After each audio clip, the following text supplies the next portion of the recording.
Hey everybody, welcome to Cardboard Commander. My name is Jerry, and today we are doing Zone of Control podcast number 34. It's hard to believe that we've got that many in the books already, but I really want to thank you guys for all your support because without you, there'd be no reason for me to do this. So I really do appreciate all of your support. We are got a couple things going on today. I had to record because tomorrow we will be gone on our last motorcycle rally trip. So I decided I'd do a recorded video of this. Also, I'm not feeling the best, so I've been fighting off a cold a little bit. So if I don't sound like my chipper self, I apologize. But we're going to go ahead and try to fight through this. As you guys know, we try to keep this between 45 minutes and an hour, just depending on what we're talking about and what, if we're up against the Compass podcast, because we all enjoy watching that Compass podcast as well. So let's go ahead and get started and see what we're going to talk about today. So we're going to start off with some opening comments. Then we're going to talk about the Mailman Is Coming. We're going to talk about some player aid, what makes a good player aid. The Purge Has Started, my wish list, and my can't wait list. So we've got a few things going on there. And then, of course, our thank you. So let's just jump right into this and get started. So the opening comments. I hope you guys enjoyed last week's episode with Thomas Van Hare. We had a great time. I think next time we will do our contest, we'll probably do it on military aircraft, probably make it a little where people can enjoy it a little more. I love listening to Thomas and his stories. I think that the racer subject was just one of those that not many of us had known much about. I have went out and got a couple books though about it because it did kind of fascinate me. So that's why we always do these things. It's kind of cool having that sort of thing going on. We will have in November, we're going to have some more guests. In fact, one show we're going to do kind of a panel where I'm going to be kind of shooting questions out to some legends on the internet. So more for that to come. But you guys will be seeing that as well. We'll have that scheduled sometime in November. Probably the second week in November, I think, is something that we're looking at there. Like I said, I've been fighting a little bit of a cold, but I have been playing a little bit. Still playing Traces of Hubris, which is fantastic, folks. The game's been amazing. I've also been reading the rules for Command and Colors Napoleonics, so I've been checking that out. And I'm trying to figure out, I'm looking at my games, trying to figure out what I want to get on the table next. So I'm trying to I may do some, I don't know. I haven't figured it out yet, but I need to get something else out on the table. I am going to continue playing Traces of Hubris, but I think I'm going to move to the Vassal version. I don't know where that came from. But the Vassal version, so I can free up the table and put something else out on the table. But stay tuned for that. So some new games are coming, and I'm excited about that. And I had been kind of slowing down on the war game front on ordering games, just because I was trying to catch back up and play the stuff that I've been playing. But sorry about that. But I do have some new games coming. So GMT, of course, started charging for some games. And the first one that I'm getting is the Stalingrad 42. So that will be coming sometime. I mean, I'm hoping to get it within the next week or so. I'm hoping that's when it's going to show up. Another Mark Simonage game, of course, the 40 series. That will round out.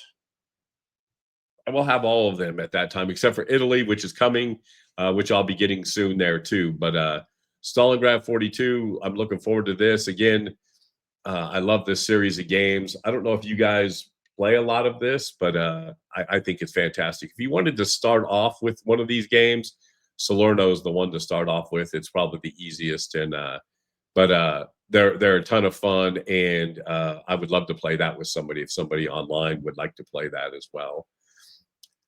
I also was contacted by Neva, and they are going to send me Iwo Jima Hell on Earth, and I did a replay of the light version, the plug and play version. They had a Vassal module of it, and I really enjoyed the games.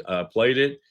When they reached out and said they were willing to send me the big copy, the full deluxe copy, I jumped at it. So I will be doing an unboxing, and we'll probably do a couple replays on that I'm looking forward to see if, I guess the rules have been cleaned up a little bit, and I'm looking forward to looking at the components and that sort of thing. But really looking forward to that. If you guys haven't played it, you can go to if you go to their website, you can still download the light version. It's free, and you can do it that way too. They're also sending me Sea and Steel, which is, folks, you guys know this is way out of my league. I don't play a lot of these games, but I'm willing to give it a try. And so they're going to ship this off to me too, and I'm going to try to play this. And so if you guys have played any of these kind of games, maybe I guess it's about Columbus coming over. I've been seeing some of the videos that are online about it, but I'm really looking forward to seeing this and getting it on the table. The components look really cool. We'll just have to see how that works out and see if it's something that I'm going to enjoy doing.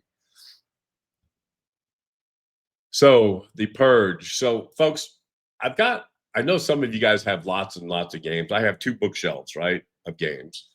And my whole goal is to, if I'm not playing the games, or if I've played them and I know I won't play them again, there's no reason for me to keep them. And so I like to, this time of year, I start purging and getting some credit at Noble Knight. So when the new stuff starts coming out, I can kind of roll in and do that and that sort of thing. But we'll talk about a little bit of this. So Salerno, the MMP game, the variable combat series, I liked it. I played it. It just wasn't one of my favorites. And so I couldn't see getting, again, I don't think, for me, the Salerno 40, is better and I hate to use the word better. I like the Simonage game better than I do the Salerno game. So I went ahead and I'm purging that. The next one, Festung Europa, I didn't get it at all. It was okay. I got it relatively cheap, so I wasn't disappointed in that. But that game, I thought it could have been a whole lot better, and I just wasn't. I just wasn't happy. It wasn't for me. I'm sure somebody else will enjoy it. The No Retreat North Africa. I really wanted to like this game, and I really wanted to like the Crete scenario. That was the reason I bought the game. But it was really hard to play solo. The components are great. The rules are good. I just was never going to play it. I was never going to have 2 people to play it with, and I was never going to play it. So I'm going to go ahead and purge that. Von Meinstein's Backhand Blow. I love this game, and I actually have 2 copies of it, so I'm selling one of the copies.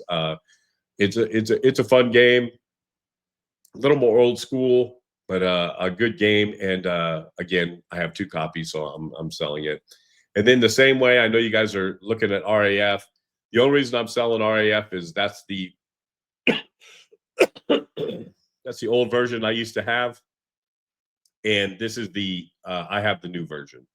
So I'm just keeping the new version. There's no reason to have 2 versions of it. So that's the reason I'm purging RAF, and that's the only reason I'm purging it. Is I've got the full blown new copy of it, so I'm not really getting rid of it. I'm just getting rid of an older copy. So here are 5 games that I really can't wait to show up on my doorstep. And if you guys have never played any of the Tide series games, they're quick, easy to play, area movement kind of games. I really enjoy them, and I'm really looking forward to getting Rebel Tide. And the thing I like about Rebel Tide is I'm trying to play more in the Civil War game, kind of trying to do more of that, because I really want to get into it more, but I want to find the right games and the game system to get into it. But I was going to pull up and show you. So if you look at the pre-orders here, we'll bounce over here to Compass's side. So we'll come back to that one, but I'll show you, where's it at? Okay, where is Rebel Tide? Well, let's just look it up here. But I'll show you this just to kind of give you an idea of what it looks like. There it is. So the components, it's a kind of an area movement type of game. It reminds me kind of like House Divided, that sort of thing when it comes to what the map looks like. Um, the pieces again look very good. I like, very easy, just one number on the counter. So these games are very, very easy, and the learning curve to play them is very easy. And then you're looking at there's the combat and there's a political chart. So I'm really looking forward to this. It's one of the games that I'm kind of excited to get on the table and to get started. Then we've got Panzer Ace, and so I know some people don't like the narrative-driven games. I really enjoy them. I will say that I'm liking British Tank Ace more than I like American Tank Ace, and I think it's just because it's just one of those that I think they just kind of, I don't know, made it cleaner or whatever. But Panzer Ace looks really good. Man, look at that box cover. That's one thing that's really cool. But then you can look at the pieces. It's kind of the same as before. You've got your tank boards and all that sort of thing, and you're a tank commander. And one thing you gotta realize about this game is you're going to lose people. And so if you become very attached to your crew, that's a bad thing because people can kind of come and go very quick. Gregory Smith does a great job with these war games, but really looking forward to seeing this and getting this as well. Then I've got, let's see, what else do we got on here that, oh, Combat Commander Vietnam. Really looking forward to that. I've been kind of staying away from Vietnam games just because I felt like it was too close, and I know it's been years ago, right? But boy, I love Combat Commander, and if it's anything like that and it's going to play like that, I'm really looking forward to getting it on the table. They say I'm looking at the GMT site as we speak, and it looks like that it is going to. I know it's made the cut. I think it's going to publication now. Yeah, it's made the cut, but then we're waiting for it to.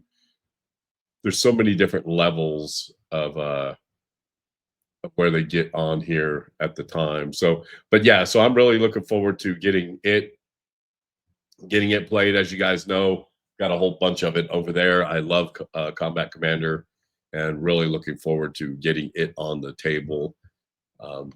You can see that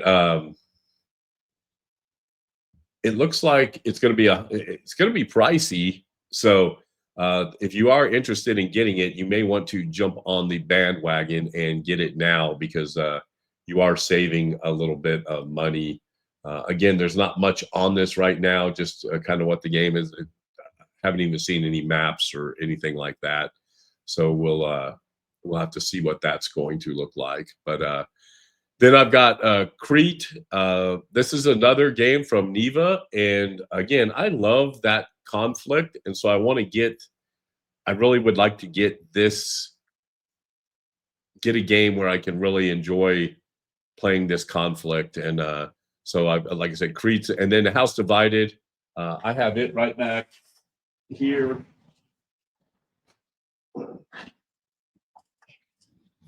This is the old version of House Divided, and it's old school, but it's a great game, a lot of fun to play. And it's one of those games that it's easy. It's also a game that I like to think of it as a game that you can teach people to play and be able to get them into war gaming without the super crunch of a game, but it allows them to play the game. This is our cat bandit, by the way, and this is why we have to catify everything, because he likes to play Godzilla and likes to bat things around. But this is our little cat bandit. We have 2 cats, but you will never see the other one. I barely see the other cat. So those are the on the can't wait list. And then the wish list. So there's a couple things that I can get Traces of Victory. It's available now, and I'm going to talk about them last because I want to give them their just due. But I've been reading the Command and Colors Napoleonics rules, and so I think I want to pick that up. It looks like it's pretty easy to play, but I like it. The problem with this game is there's so many expansions. There's like 8 Napoleonic expansions, and it's all wooden blocks, and so I don't know if I'm going to dive into the deep end. I may just play the first one and just kind of do that. Um, I don't want to get a whole nother game system where I'm spending hours and tons of money and that sort of thing. If that's why I got out of ASL, is the same reason as I just I just don't want to go down that rabbit hole. Assault from Sound of Drums. That game's hard to come by. I can get on Noble Knight. Well, I've got it on the wish list on Noble Knight, but they want a pretty good penny for it. Same with the Decision at Elst. That's an ASL starter kit game. It's a historical campaign game. The cheapest I found is like $250, and I'm not spending that for a game. And then Din Bien Phu, everybody talks about how good that game is. And so I wouldn't mind getting that game. I wouldn't mind trying that out. But now that we're back to Traces of Victory, I have to say, I'm thinking VUCA is becoming a serious player. And the reason that they're becoming a serious player is, yes, their components are as good or better than anybody else's on the market. But I just like their games, and I like the games that they're making, and I like the way that they think about the player when they make the game. And I'm going to kind of go into that when we talk about player aids, but their games are so easy to get out and play. Now, I've played only 2 or 3 of them, but so far they're very easy to set up, very easy to get on the table, very easy to start playing, and the playability is really good. You wouldn't get bored with it at all. So VUCA's really moving up the chain. In fact, I think I'm going to do a show on my favorite war game. Look, I don't have a least favorite war game company. I just have some that I play their games most. I'm like most of you, probably. I got my biggest, GMT is going to be my biggest. Most of my games are well, not most of them. Probably a third of my games are GMT. I've got a good amount of Compass games. I've got a good amount of MMP just because of the starter kit and that sort of thing. I do like Worthington games as well. I've had some really good luck with those games. And then some of the, other smaller games like, Historic Wings. I've started collecting a little bit of that. And, but yeah, GMT and Compass are probably my 2 biggest favorites, or how many I have. But VUCA is really moving up the charts. And so tell me what you guys think. Is that worth a show that we talk about game companies? There are a couple game companies that I don't own any games from them, and I don't know why. Well, I do know why. That's a lie. But maybe that's a show that we could have and talk about. But I'm not going to throw shade on anybody, but some things just click more with me than others, right? So we're going to come to today's topic, and this is going to be what makes a great player's aid. So I don't know about you guys. When I get into a game, especially nowadays, right? So if you look back at the old games, SPI and all those older games, the old Avalon Hill games, they didn't have many player aids, right? It was more of just, hey, here's the rules, here's the game, go knock yourself out. The player's aid thing has really kind of helped wargaming a bunch, I think, because it helps get the rules a summary of where they're at, and it also allows you to reference them quickly. So one of the things that I always felt frustrated in some games is when you have to go find a rule, it's hard to find a rule sometimes. You got, because a lot of war games didn't have indexes. And so you had to hunt and peck and kind of do a lot of that stuff. But nowadays, they've really done a good job. Well, a lot of companies have done a good job on getting player aids. And so we're going to talk about what makes a good player aid and what folks think about player aids and that sort of thing. So we're going to look at the first one here. And so the first thing is quick reference, right? So one of the things that I really like about enemy action Kharkov is the bifold. So these right over here. So they're bifold. So when you open them up, you when you open them up, they're front and back, and but it's real easy. Like they'll have a Soviet one, and it has tactics, and it has supply, and so it's real easy to find what you're looking for. I think player aids, the quickest thing is being able to find the information you're looking for quickly and easily, right? And so these player aids, Enemy Action Kharkov does a great job with their player aids and how they help you. Sorry about that. And I just like the way, and they don't have to be fancy, right? There's nothing fancy with those.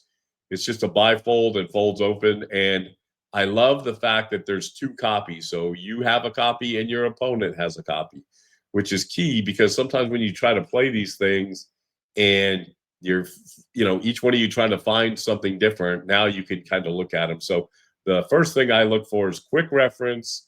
How easy is it to find the information you're looking for? And is it organized well? And so for the most part, like I said, Enemy Action Kharkov, I own the game, and it's very easy to find out what you're looking for. So value added. So some games they just flow better when they have them. And so this is Stalingrad Advance to the Volga. So when the game first came out, it's a great game too, folks. It's one of my favorites. But Stuka Joe came up with a couple things that really added value to the game, and that was the game turn chart, or the attack defense value chart that you see here.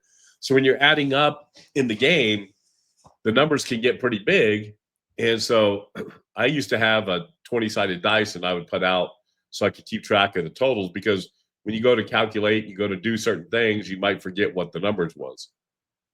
Well, Stuka Joe made this track, which worked out really well. And then he made these cards. So current events, there was a chit, and there still is a chit in the game that when the current events played, it's a chit that goes on the game board. Real easy to miss. So these cards, Stuka made these cards. So now you have this card that's big and it's sitting right there on the board. And so you don't forget those. And so when I say value added, it's something that makes the game flow easier. And the good thing is Mike Ranella, when they came out with Manila, the Savage Streets, they added the value track to the board itself. Sorry, I had to mute you there. The more I talk, the more it's harder to get by. But yeah, so they added it to the board for Manila. So now this is printed right on the game board, and they did a great job with that. So I think value added, and we're going to talk more about where you can find some of this value added stuff later. Ease of play. So one of the things that I love about players' aids is it just makes the game flow faster. And in Western Front Ace, I love this game too, folks. By the way, all these games are the ones I own these games. That's why I can speak about them. Is they have a sequence of play cards, which are fantastic. So you basically read the card. If it happens, you go to card number 2. If it happens, you go to card number 3. Then you can stop and figure it out, and it kind of goes through the flow of the game. Now, you don't have to use them all the time, because once you get accustomed to it, then you understand it. But for you to learn the game, and for like if I take some time off and don't play it for a little bit, I'll use the cards, and they do such a great job. So really enjoy the fact that players' aids help ease the play, speed up play. You're not looking, otherwise you'd have to look in the rule book every time, right, for sequence of play and all that. Here, the cards got the sequence of play right on them. Just really neat. And a lot of games have started doing this. So I really do appreciate that about that as well.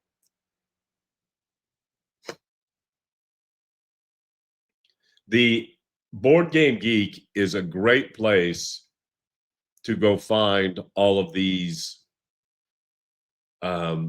player's aid. So if you go to a game, so we'll just look up one real quick. So if you go to Board Game Geek and you just pick any game, somebody's done something to help enhance that game. And so we'll pick Normandy 44.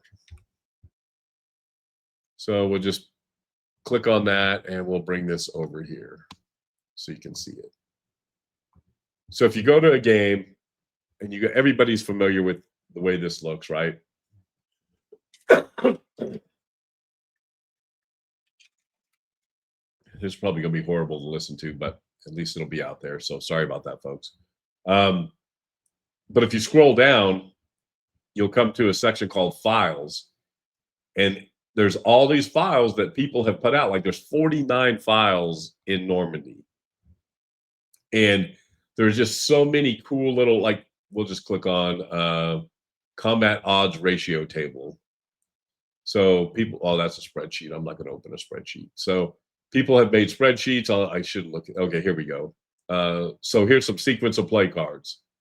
So somebody has made some sequence of play cards to help play the game, right? So the cool thing is now you just print these out on your own, and there's a sequence of play cards for Normandy 44, which would help. And some of these guys do a great job that they make them where they're easily printable, that sort of thing. And so there's just some really cool little resources out there, and you can pick any game. I mean, it's you can almost any game out there. There's something, we'll pick, like I've been looking at commands and colors, Napoleonics. Let's see what they got for that. I haven't looked at any of that.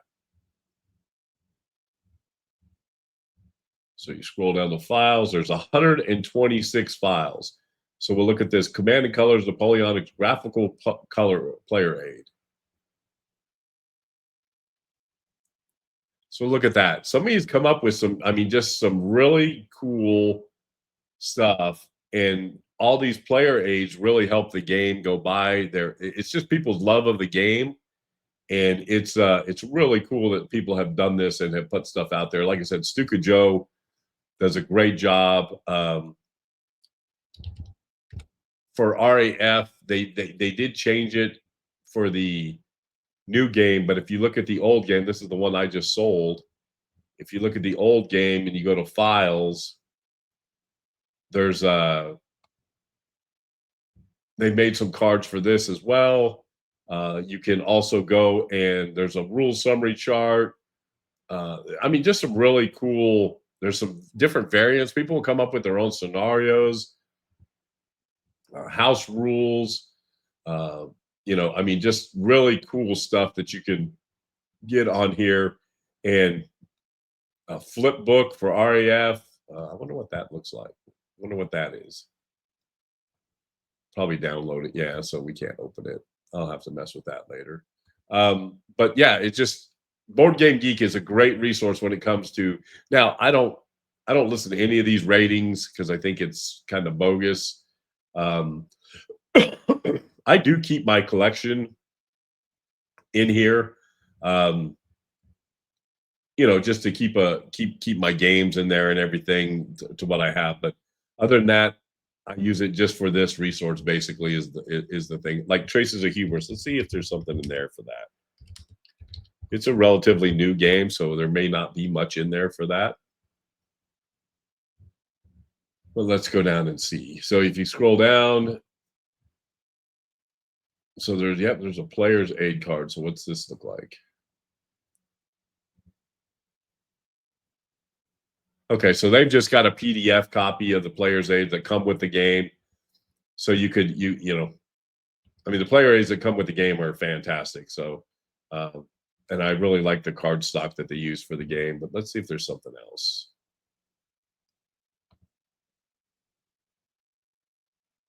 Axis order of battle with symbols. Let's see what that is. Oh, okay. So this is good to have So this is when you first start playing this, if you look at the board, that's funny. I didn't even know this was on here. This would have made setting up a lot easier at the beginning. See these little dots that are right here? So I don't know if you can see that, but there's little dots right there. That's where the pieces go. And you got to put a piece in every dot, right? Well, those dots are hard to find sometimes on the map board because of the way the map is. And this kind of shows you where they all go and tells you which divisions are in the group and all that, because you can place them any way you want. So that's a great play aid there. So really do yeah, that's really cool. So again, I didn't even follow my own thing and then didn't come look at it. So I should have came in and looked at it there. But they got these flow charts like this. This is off of a Western Front Ace right here. And if you look at the chart, basically you can play the whole combat sequence in a flow chart that somebody's made up. And then there's like over here a summary of battle. It teaches you how to, I think that's American Tank Ace. It teaches you how to do that. But there's just some great game aids. You guys get my point when it comes to what you can do to find some really cool stuff for the games. But BGG does a great job on that. And it's one of those things you should check out. Folks, this is the best player's aid ever. And what's really cool about this is if you look at it, so all these charts are on the game board, right? So if you go to the map, all these charts for the inactive pools there, the time track, the turn track, the command chip pool, all that is on the board. But one side's got the Soviet, one side's got the German. So if you're playing it solo, you've got to reach across the board and do all that stuff. Well, now, folks, you don't have to, because they put this little sheet, and it's a cardboard. It's a hard stock, and not even cardboard. It's thicker than that. You can play the entire game from that one play aid right there. So both sides are on there. All the chit action. It's just fantastic. It is the best player's aid I've ever had for a game that simplified play. They've done a great job with that, and it is just it's top notch. It's amazing how well they've done this. And if you guys can't tell, I really like Traces of Hubris. It's a really good game. But this is my best player's aid ever. So we're not going to finish yet. We've only got about 30 minutes in. So I want to talk to you about a couple things, right? So I've had a bunch of people asking me how they can support the channel, how they can. I'm not in this to make money. I'm really not. It's yes, I monetize the site because it helps pay for the hosting and all that sort of thing. But if you do want to help, I know some people have said, oh, you should have a donation button. So I'm contemplating doing that. I just don't know if people really, I don't know. I feel weird about that. I do put a lot of work into this, but it's not really work because I like doing it. So I don't know. What do you guys think? Is it cheesy if I would put a donate thing on there? I do know there's super chats and all that, and I do have that going. I guess I don't know how to set it up and everything, but it's on there. I just don't know. So one of the things that you guys have noticed is I need to find some lighting. So the way my desk is I'm up against the wall because I had the window before, but then it was like almost too much light. And the problem with the window is it gets in the wintertime, it gets really chilly through that window. And it gets really dark. So I don't know how to, I guess I need to get a light box or something to put in front of it so I'm not as dark. So I got to figure that out. And again, I got to do some research because I'm not sure exactly what to do for that. And but I think that's going to be my next purchase. Some people, I use a GoPro for my webcam. Some people think I should just get a regular camera, webcam camera. The thing I like about the GoPros, I already have them, and I have like 4 of them, and they work really well. And when I record games, they record in 4K, so that's kind of cool. But I guess I could come up because if I just use the laptop, my laptop's right over here, if I use that camera, it's horrible. But I do know they make some really nice 4K video cameras that are mount right on top, and maybe it's I don't know. I don't think you guys are here to see me, and so I just try to have more visuals for you when it comes to presentation and that sort of thing. That brings me to another thing is a lot of people seem to like the presentations that we do, and I hope they don't come across as like presentations. I hope they come across as just trying to get information out there. Because I'm really trying not to make it like a presentation. I don't want you to feel like you're being at work or whatever. But I have gotten some really good feedback about the presentation, so I really do appreciate that. But again, just what do you guys think? Do I need a donation button?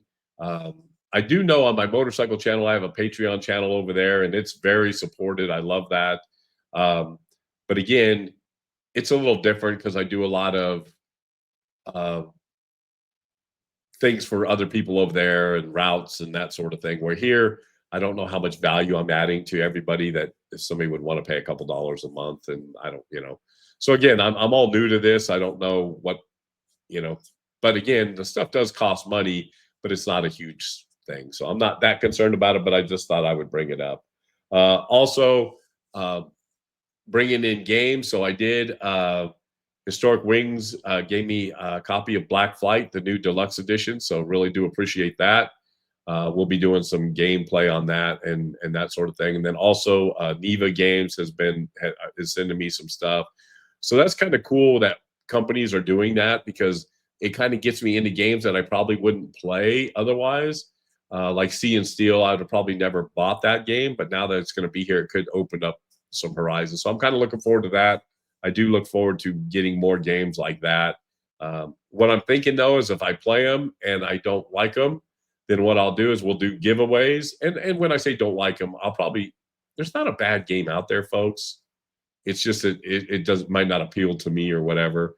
But I'll pay it forward and get that game out to somebody who would appreciate it and that sort of thing. So I'm kind of rambling. Like I said, I'm not feeling the best, so I think I'm going to go ahead and shut this down. I just wanted to get a show out this week and let you guys know that next week we'll be back to being live. So we'll be back being live, and the Jester game. So we're not going to play on Monday. Jester, I guess I didn't get with him quick enough. He rescheduled something else on the 10th. So I'll have to get with him and we'll figure out a different date to have our showdown. But folks, I'm going to go ahead and let you go. I really appreciate you putting up with the mess here and me coughing and hacking and that sort of thing. But until next time, everybody, be safe, be kind. Happy wargaming, everybody. Take care.